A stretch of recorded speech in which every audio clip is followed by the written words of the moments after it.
जिसकी बरकत से अल्लाह पाक रिज़्क़ के ऐसे ऐसे दरवाजे खोल देते हैं कि इंसान के खुद वहम गुमान में भी नहीं होता। वजीफ़ा यह है कि रोज़ाना बाद नमाज इशा 2 रकत नफल सलात हाजत पढ़ लिया करें, और नमाज हाजत पढ़ते हुए आपने अपनी हाजत की नीयत करनी है।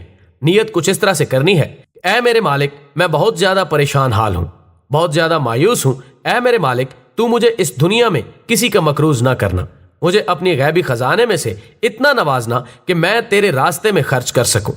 ये नियत करने के बाद 2 रकत नमाज हाजत अदा करें। नमाज मुकम्मल करने के बाद 100 मरतबा ये इसम पढ़ लें, या मालिकुल मुल्क जुल जलाल वल इकराम, और फिर आखिर में दरूद शरीफ पढ़ लें। इस अमल को आपने तब तक जारी रखना है जब तक मतलूबा रिजल्ट ना मिल जाए। ख्याल रहे कि मकरूह वक्त में यह अमल ना किया जाए। ख़वातीन अपने अयाम मखसूसा में ये अमल ना करें, पाक साफ होकर ही ये अमल किया जा सकता है। इंशाअल्लाह आपको वाज़ेह फ़र्क नज़र आएगा।